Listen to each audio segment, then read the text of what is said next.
तुमचा मेळावा तुम्ही पाकिस्तान मध्ये करायला पाहिजे होता, पाकिस्तान मध्ये. आणि आसिफ मुनीर का काय नाव आहे त्याचं, आसिफ मुनीर, त्याला प्रमुख पाहुणा बनवायला पाहिजे होता. मग तुमच्या पाकिस्तान मध्ये तुमच्या मेळाव्याची हेडलाईन झाल्या. एकनाथ शिंदेच्या चेहऱ्यावर तुमचं लक्ष होतं पत्रकार लोकांचं. एकनाथ शिंदेने 2-4 पॅक मारलेले होते. एकनाथ शिंदेने 2-4 पॅक मारलेले होते. एकनाथ शिंदेने 2-4 पॅक मारलेले होते. पुढच्या वर्षी तुम्ही पाकिस्तानला घ्या ना, तीच लायकी राहिली तुमची. पुन्हा एकदा तुम्ही एकनाथ शिंदेची लायकी करताय, जेलमध्ये जावं लागेल तुम्हाला. जेलमध्ये आता तुमच्या समोर मला कायम द्यायचा फोन होता ना. आणि बिहारमध्ये पंतप्रधान 10-10 हजार रुपये लेडीज एक लेडीजच्या नावावरती टाकतो. अरे मराठ्यांना काय देता तुम्ही? बांगड्या बऱ्याच सगळ्या दोघांना, उपमुख्यमंत्री आणि मंत्री, उपमुख्यमंत्री आणि देवेंद्रजी. तुम्ही काय करता? बिहारमध्ये इलेक्शनला एक बाईच्या नावाने 10-10 हजार जातात. तिथे काय करता तुम्ही? आपण पाहताय टॉप 10 महाराष्ट्र न्यूज. काल दोन्ही शिवसेनेचे दसरा मेळावे पार पडले. या दसरा मेळाव्यामध्ये आरोप प्रत्यारोप आपल्याला पाहायला मिळाले. दसरा मेळावा गाजला तो म्हणजे एकनाथ शिंदे यांच्यावरती उद्धव ठाकरे यांनी केलेली टीका.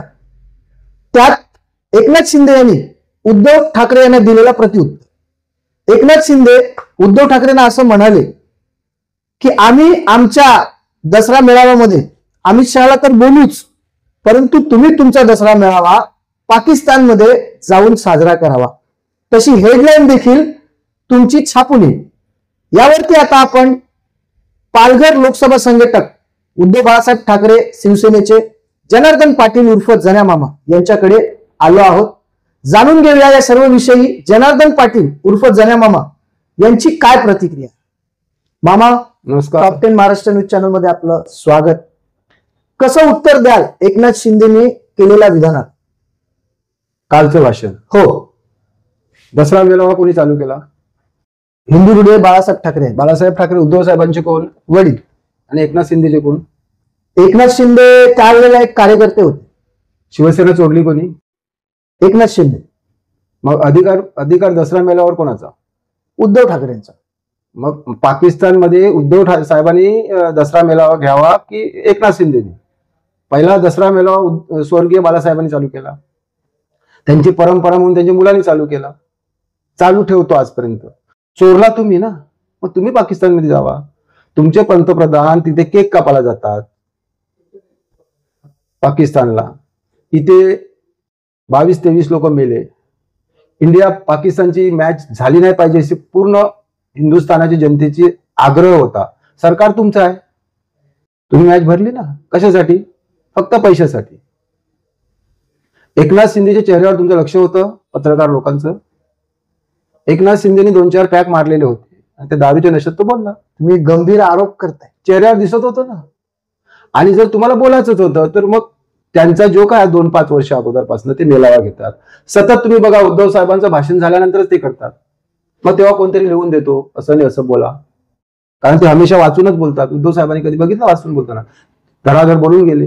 जे आहे सत्य ते आहे. त्यामुळे ह्या गोष्टीला शिवसैनिक घाबरणारे किंवा नाही. शिवसेनेचा दसरा मेळावा ओरिजिनल हा शिवतीर्थावरच होतो. तुमची जागा चेंज होते. आज हे ग्राउंड, उद्या ते ग्राउंड. आता परवा पुढच्या वर्षी तुम्ही पाकिस्तानला घ्या ना, तीच लायकी राहिली तुमची. पुन्हा एकदा तुम्ही एकनाथ शिंदेची लायकी काढताय, जेलमध्ये जावं लागेल तुम्हाला. जेलमध्ये का? आता तुमच्या समोर मला क्राईम ब्रँचचा फोन होता ना. आता तुम्ही आले तेव्हा तुमच्या समोर आहे ना हा नंबर, बघा. आता हेच धंदे राहिले. कोण? तो प्रेमचंद जहा फुलपडा, त्याची मर्डर झाले, त्याची इन्क्वायरी माझ्याकडनं करावं लागले. 10 वर्ष झाली. 10 वर्ष होऊन मला वाटतं गेली की 10 वर्ष झाली असतील. पोलीस खातं कमजोर आहे, क्राईम ब्रँच कमजोर आहे. तो एक आरोपी नाही पकडू शकले. मग कोणाला तरी अटकवा, कोणाला तरी त्रास द्या.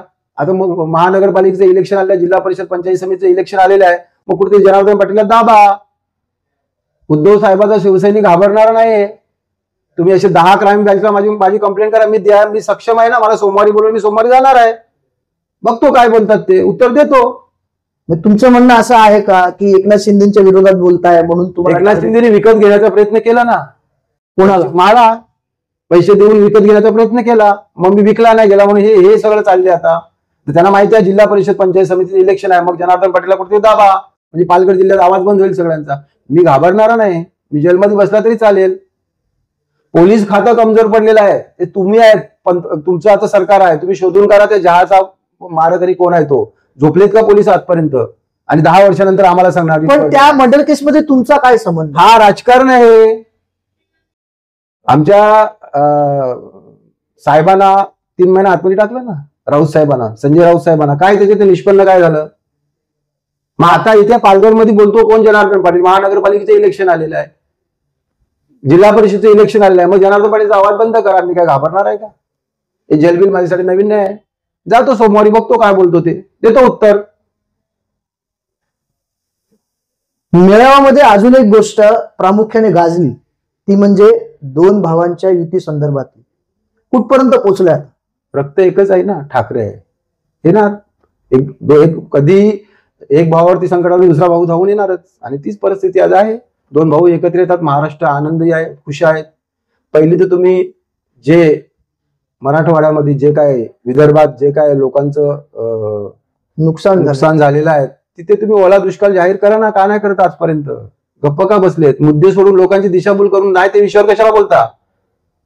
तिथे बिहारमध्ये पंतप्रधान 10,000 हजार रुपये लेडीज, एक लेडीजच्या नावावरती टाकतो. अरे मराठवाड्याला काय देता तुम्ही? बांगड्या भरा त्यांना सांगा दोघांना पण, उपमुख्यमंत्री आणि मंत्री. उपमुख्यमंत्री आणि देवेंद्रजी, तुम्ही काय करता? बिहारमध्ये इलेक्शनला एक बाईच्या नावाने 10,000 हजार जातात. इथे काय करता तुम्ही? पंतप्रधानांना बोलत का नाही? इथे मदत करा, मराठवाड्यामध्ये विदर्भात ओला दुष्काळ जाहीर करा. का नाही करत?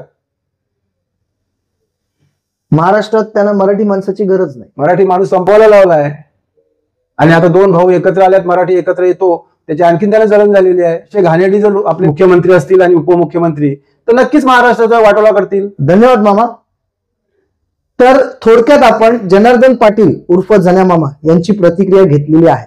त्यात त्यांनी एकनाथ शिंदे यांच्यावरती जोरदार टीका केलेली आहे. त्याचबरोबर एक मुद्दा त्यांनी प्रामुख्याने मांडलेला आहे की सध्या मराठवाड्यामध्ये जी पूरजन्य स्थिती आलेली आहे त्यात सरकारकडनं काहीच मदत पोचली जात नाही, परंतु बिहार निवडणुकीमध्ये 10,000 हजार रुपये महिलांना वाटले जातात. प्रेमचंद जहा या हत्याकांडामध्ये जनार्दन पाटील यांना एक नोटीस येते, याचा अर्थ नेमकं काय करा? आपल्या सर्वांना याविषयी काय वाटतं कमेंटच्या माध्यमातून आपली प्रतिक्रिया आम्हाला नक्कीच कळवा. Top 10 Maharashtra news, Vasai Virar.